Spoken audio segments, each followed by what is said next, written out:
Okay, thank you. So, good evening, comrades from Greece. Greetings, all of you. I will share with you some thoughts about the challenges facing Trotskyism in Europe and Greece in this particular stage of the world crisis. Tectonic shifts are dramatically changing the face of the world today. In the last 15 years, the post-2008 spiraling world crisis of capitalism has transformed the European continent itself into a zone of tempests. This term, zone of tempests, were used in the past, as you know, for the former Third World, what today we call the Global South. But in our days, the whole configuration is changing, and you can see that within the so-called global north in Savvas, I will Europe. have to stop you just a moment. I'm really sorry. I'm trying to set up the transcription on the screen together with your camera. Just a moment. Sorry. You prefer, okay. Só um instantinho que eu... como é que minimiza isso? Eu tava tentando deixar os dois, mas não funciona muito bem. Gente, como é que minimiza essa tela? Mhm.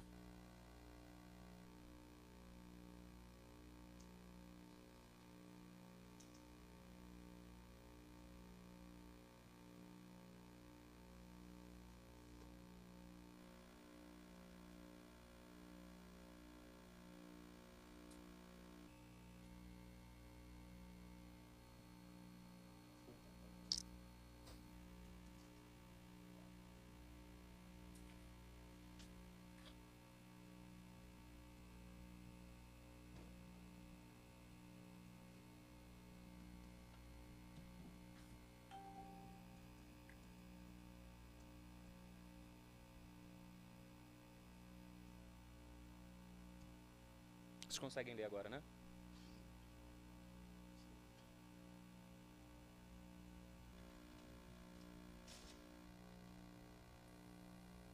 Okay, we're fine now. Okay, I can continue. So I said that the world capitalist crisis, the last 15 years, has changed the old configuration of the world, and Europe itself can be considered a zone of tempests, a term used in the past, as you know, for the former Third World, what we call today the Global South. But we can see that within the Global North itself, in the metropolitan countries themselves of imperialism, a Global South is created now. And among the different metropolitan countries of world capitalism, and the weakest metropolis of the global north is Europe itself. I can summarize the reasons that have changed, the causes that have changed the Europe into a zone of tempests. And you know, the world crisis after 2008 created the huge Eurozone crisis. This Eurozone crisis that started a decade ago has never really ended. Now it's coming back in force. Second, polarization and radicalization led in Europe to feverish political zigzags to the left and to the right. We see the rise and the failure of mainstream parliamentary left, either in government or in opposition. We live today in front of the threat of a rising far-right, xenophobic, and fascist forces coming in the front of the class struggle in one country after another, not only in the southern Europe, but also even in the Scandinavian north, where both the conservative right, together with fascists, are in government. Nevertheless, a third point, it is that we see mass social mobilizations to erupt, worker strikes from Britain to Greece, popular rebellions of pauperized masses. The most recent example is the mass mobilization in France against the counter-reform of Macron, continued then, followed by a youth rebellion, not just in the banlieue of France, but all over France. Furthermore, we can see a non-stop gigantic migration wave of the victims of the imperialist West in Africa and Asia towards a fortress Europe. And this European imperialism is waging a barbaric war against the poor, with murderous pushbacks, with no rescue policies, and we saw recently near Greece in the offshore of Pylos, the shipwreck where 750, mainly women and children, were drowned, helpless. It was not an accident, but a crime of the state and of the European Union itself. Above all, as we know, the European continent has been transformed to the battlefield of an international war which opened the gates of a Third World War by the ongoing US-led NATO proxy war in Ukraine against Russia and indirectly against China itself. A war which was rightly recognized by even by the imperialists like the German Chancellor Olaf Scholz is a Zeitenwende, an inflection point of world history. So Greece is an epitome, a microcosm of all the problems of the world crisis as is manifested in Europe. Greece is crushed under the burden of foreign private debt. It remains subjugated to the draconian austerity measures, orders by the European Union and the European Central Bank. My country is second in poverty in the European Union, only to Bulgaria. A third, 30%, officially, 30% of the population is living now under the poverty line in conditions of high unemployment, precarious labor, very low wages and pensions, and more rising living costs.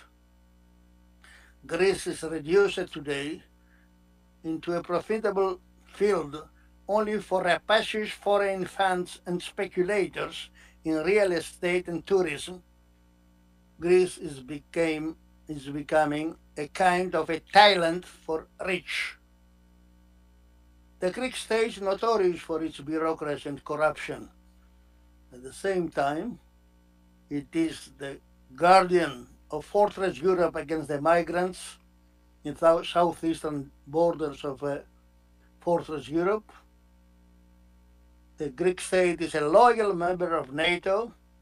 It is entangled in all war plans and actions of the United States and NATO imperialists in Ukraine, the Balkans, Eastern Mediterranean, and the Middle East. Just a few days ago, Ursula von der Leyen and this puppet of the Yankees, Zelensky, were in Athens, signed together with Mitsotakis, the Prime Minister of Greece, and other leaders from the Balkan countries, a common agreement to go forward in an escalation of the war conflagration at the heart of Europe and in the expense of the people of Ukraine and of Russia and of all the peoples of the world, as a matter of fact. It is in this overall context that we can approach and understand what happens also in the political field, in the political struggles, the class struggle in Greece today, including the recent elections of May and June 2023 that literally shocked not only the Greek people but all over the world, as the very right-wing New Democracy Party came back again in power. And what appeared as a very shocking thing, it was the enormous gap between the 41% won in the vote by the right against the official opposition, which was previously also in the government, the left reformist Syriza party.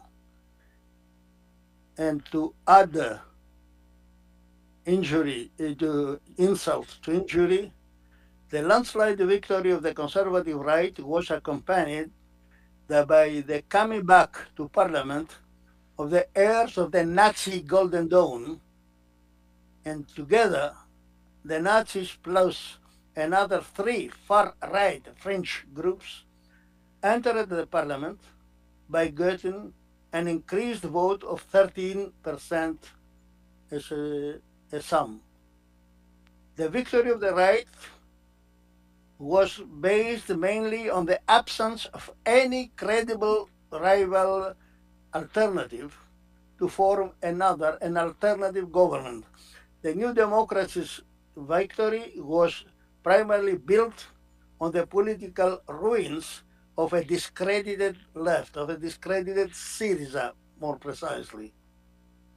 After the capitulation of Tsipras and Syriza in 2015, in front of the ultimatum of the Troika, of the European Union, the European Central Bank, and the IMF in July 2015, they betrayed not only all their previous promises as left, but also the mandate of the referendum, where 61% of the Greek poor people rejected the ultimatum by the European Union and by the International Monetary Fund. But unfortunately, Syriza rejected even the expressed will of the people and continued its disastrous right-wing course. Both as a government, they implemented the worst of the draconian austerity measures imposed to us by the Troika of the IMF, the European Union, and the European Central Bank. And they remained very loyal to all the orders of Brussels and Washington, all the orders by the European Union and NATO. And last but not least, in the May 2023 elections, Syriza had no other alternative government to propose than the formation of a coalition center-left so-called progressive government with the social liberal PASOK, a proposal that PASOK itself repeatedly rejected as preposterous. So the crushing defeat of Syriza is a severe indictment of a left that earlier had attracted but betrayed the hopes and support of a significant part of the Greek people during the tumultuous years 2012-2015. Because thanks to this popular support in the mass struggles 10 years ago, that for the first time after the civil war in Greece in the 40s, a left government was formed. It wasn't the same as, say, what they call a left government in France or in Britain or whatever.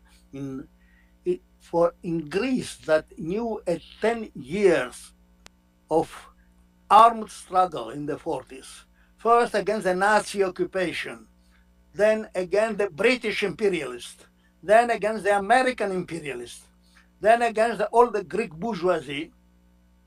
This civil war, a real revolution, which was crushed only because of the betrayal of Stalinism and Stalin himself.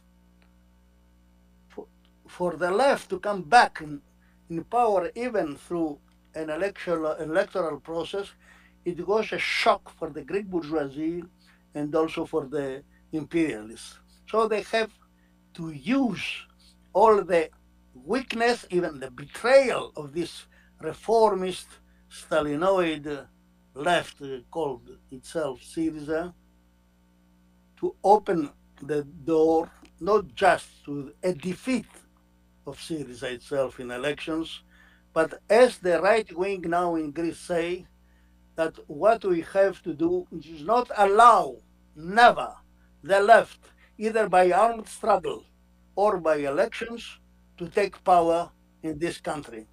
So they try to impose a counter-revolution, which is not very easy to achieve victory because of the resistance of the Greek working class and the oppressed masses in our country.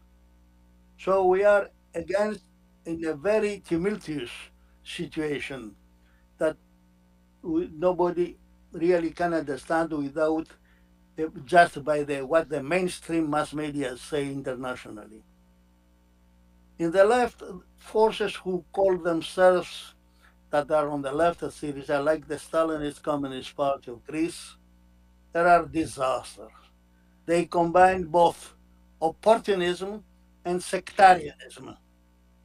We have to know that the Communist Party of Greece had opposed the mass popular movement of the so-called movement of the squares 10 years ago. They boycotted the referendum against the Troika in 2015, and now they just are very happy to receive a meager 7% of the vote, and in this very electoralist cretinism, they underestimate the real conditions, the real problems which exist that the Greek working class and the people face by the dangers from the right and the right far right. So to understand what happens, because it is not just a Greek phenomenon, but something which it is not just a circle of the Syriza, the rise and fall of Syriza, which is the issue here. What we have, it is the, an international cycle, the first international wave of struggles unleashed after the eruption of the world crisis in 2008. This first circle of struggles has ended. We are in transition in the new situation. You remember the last, after the eruption of the world crisis, we had the revolutionary Arab Spring and the fall of the dictatorships of Ben Ali in Tunisia and Mubarak in Egypt. We have the mass movement in the squares in Puerta del Sol in Spain, the Indignados. We had the mass movement, an unprecedented mass movement in Greece, the same period, but also in other countries. During all of this period, from 2010 until 2015 nearly, we have, and even beyond, we have more and more revolutionary explosions, one country after another, both in Southern Europe, particularly, in the Middle East, Lebanon, Iraq, Algeria, Sudan, but also in Latin America, that you know better than me, Chile, but even at the center of world imperialism in the United States of America, we saw movements like the Occupy movement, for example, but also even during the pandemic of the COVID-19, the huge movement of Black Lives Matter after the assassination of George Floyd, where millions of people, not only Afro-Americans, but of workers and deprived people from different races or origins, including poor white workers, participated against the regime in Washington. But all this first wave of struggles really first faced big also political difficulties. Savas, you have now around 7 minutes, I think. Yeah, seven Okay, I minutes will. to So finish. during this first international cycle of struggles, many new political formations emerged, or within or surfing on these mass movements all over the world. And do you have new formations like Podemos in Spain or Syriza in Greece, but also broad fronts which emerged in Portugal or Andalusia in Greece or the FIT in Argentina, acting mainly as an electoral blocks.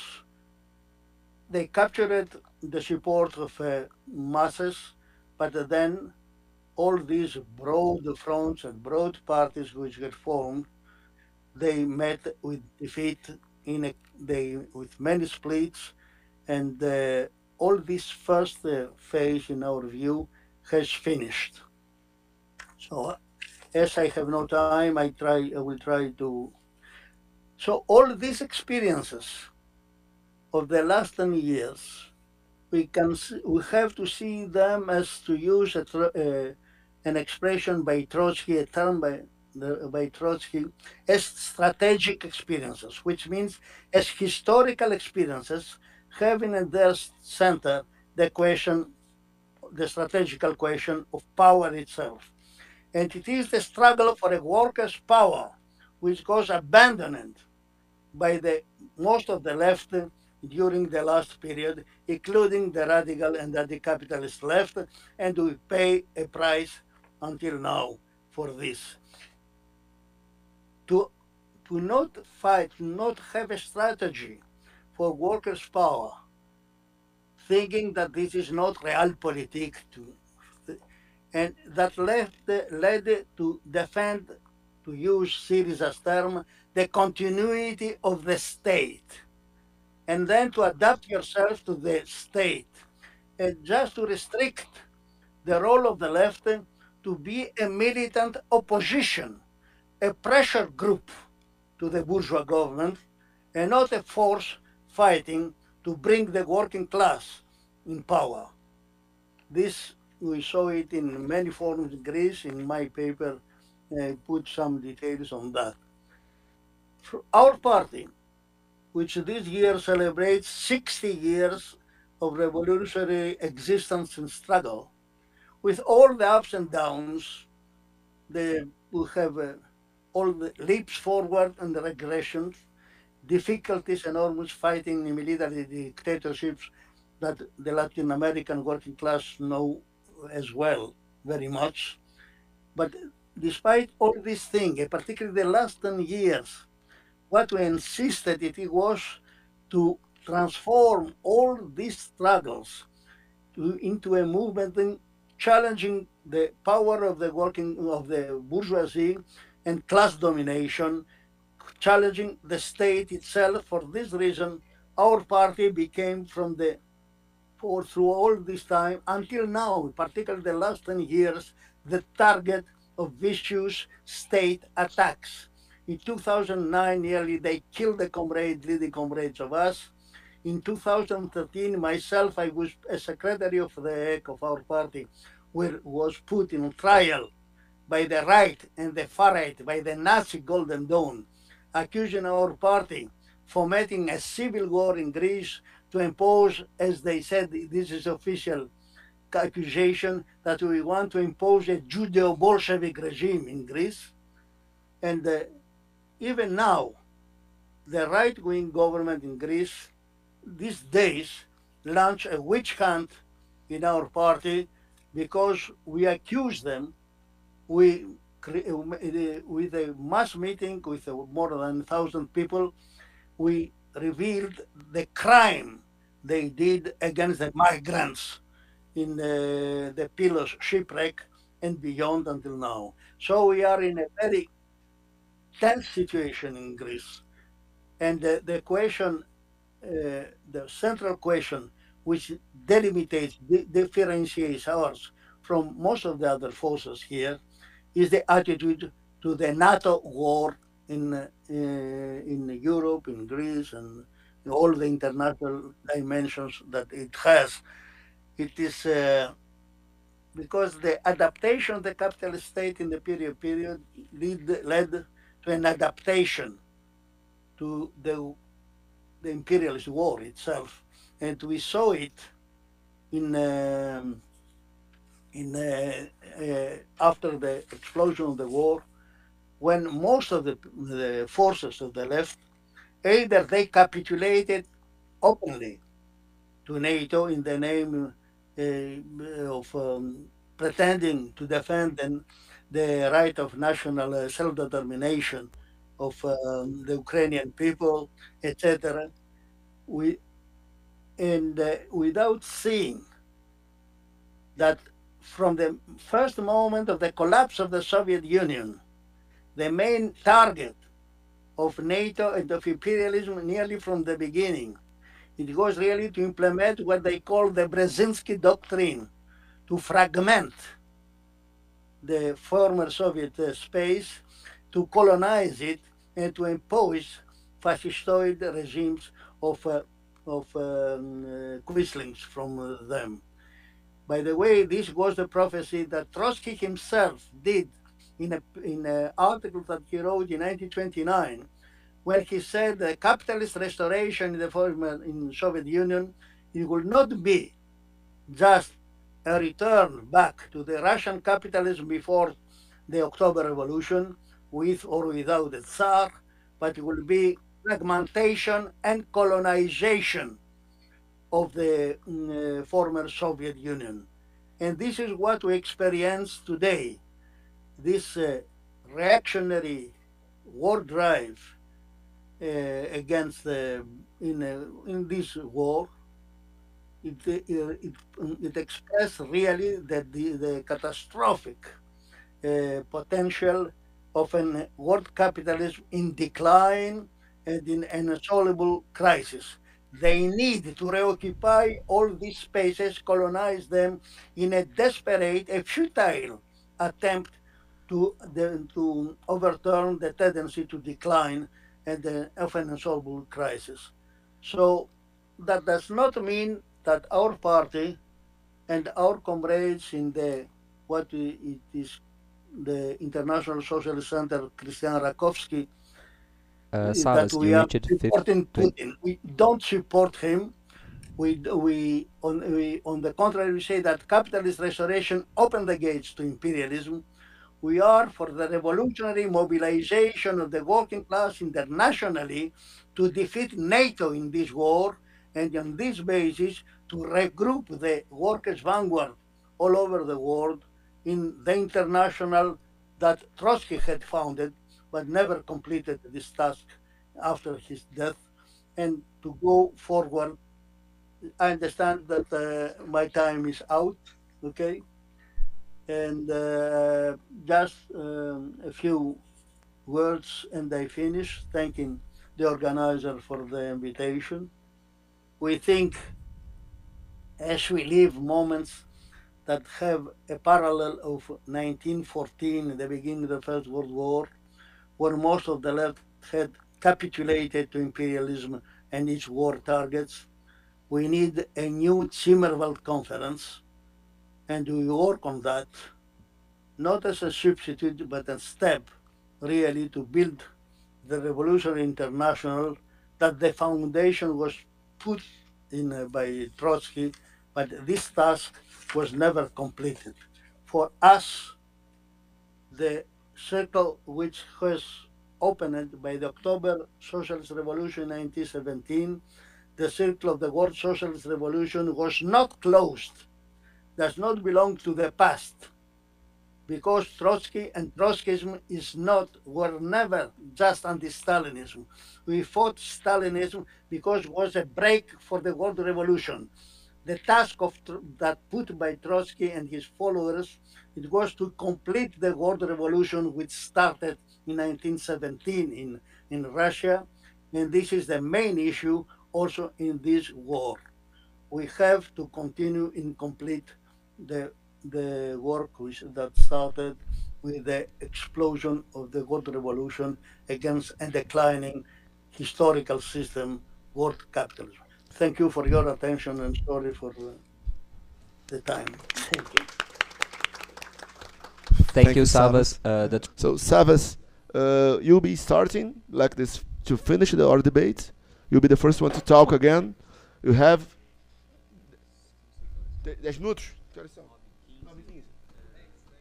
You have 10 minutes to summarize a conclusion speech and try to answer some questions that were made here. That's well, okay, so it's impossible. But can you start? Can start anytime you want. Can you start it? Speaking? Savvas, are you listening to us? Yes, I hear, but you have 10 minutes to a conclusion of your speech if you want to. Like to say something that you fought the debate or something like that. All good? Okay. To make a small comment on what, as a conclusion to the discussion, the future of the working class, not only in Greece, in Europe, or in Latin America, but all over the world, it depends in how we'll face this inflection point of history marked by the war. It's not accidental that in the discussion the question of the war was raised again and again by Jorge Tamira, by the different contributions as well. I want just to say the following.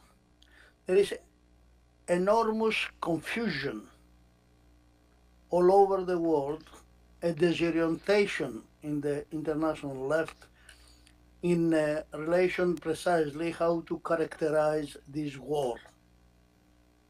So there is one part which says that it is a Russian imperialist invasion against the Ukrainians' national rights. And for this reason, critically or uncritically, they support the NATO proxy war. From the other side, you have another section which of the international left, including Trotskyist, who takes, or the Stalinist Communist Party in Greece, which takes an equidistant position.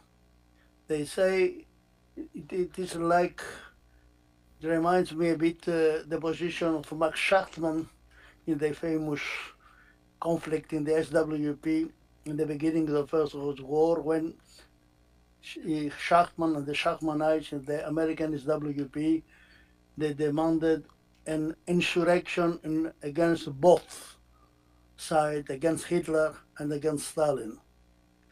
And now they say that, okay, both are very bad, both are imperialist, so there is no issue to take a campist, as they say, position. I have just to say this. This war is the explosive manifestation of a double impasse. From the one side, you have the impasse of US and global capitalism to find a solution to its structural historical crisis and also to overcome the historical decline of the system. The decline of the United States is not the decline of one country, it's the decline of capitalism, which in the United States reached its highest point. And we live a long, protracted period of world capitalist decline and also of United States decline.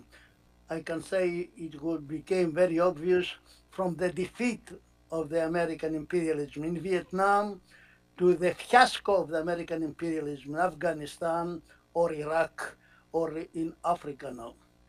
From the other side, you have the impasse of capitalist restoration in the post-Soviet space, in the post-Soviet Russia.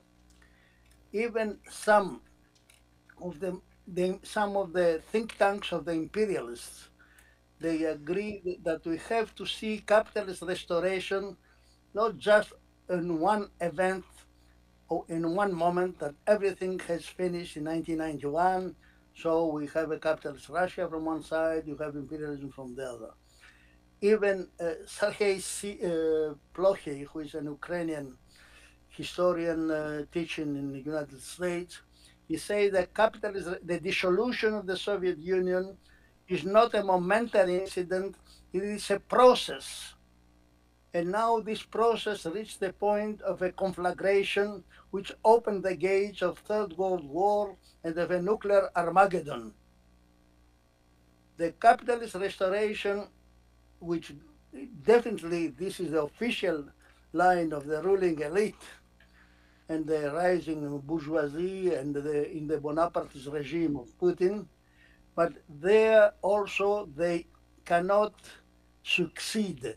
They see that the completion of the process of capitalist restoration in post-Soviet Russia, as well as in China, it should mean the destruction of these countries, their fragmentation and colonization. They try to resist to the bureaucratic, militarist, reactionary methods, and they reach also an impasse. We see now, today, the famous counter-offensive of the Ukrainian forces financed, trained with the high-tech weaponry by NATO and the American imperialism particularly, failed. From one side, the Ukrainian counteroffensive failed. From the other side, we see an impasse inside the Russian regime expressed through the Prigozhin mutiny and now the Prigozhin You have 5 mysterious, minutes, so-called comrade. mysterious death. So we are not neutral in this fight. We are for the defeat of NATO. We are not neutral. A defeat of NATO will be a strong, will help a lot the world class struggle of the working class. On the contrary, a fragmentation and colonization of post-Soviet Russia will be a blow to us, to the international workers' movement, including the Trotskyist forces. So our position, and it is a minority position, but we are not neutral. We don't take equal distance. We are for the defeat of NATO, and we are for the revolutionary mobilization of the masses, both in the former Soviet space as well in Europe and in America and in the global South against the common enemy. The only solution to this nightmare, which brings the humanity at the brink of the abyss of a catastrophe, combined with the climate catastrophe, with everything that we face in this third decade of the 21st century, the only way out from this double impasse, it is the renewal of the world socialist revolution. I mean to renew the fight to complete the work that started in October 1917 by the Bolsheviks, by Lenin, Trotsky, and the working class and peasantry which overthrew Tsarism and capitalism in the weakest link of the international imperialist chain. This is our position. We fight for this position, and for this reason, I think also we became again the target of the Greek state, which is the servile servant of imperialism. After the electoral victory of the right wing, we have a chaotic situation developing in Greece, and at the same time, the last summit in Greece of the Balkan forces, Zelensky, Mitsotakis, etc., shows that Greece and the Balkans are an integral part of this world. For this reason, we are so, we insist in this way. We are slandered to be Putinist or etc. We reject all the slanders. We are for a socialist way out, for a revolutionary exit from this labyrinth that the contradictions of a system in decline, of the death agony of capitalism that rightly Trotsky had said, we are in. Thank you very much. That's what I have to say.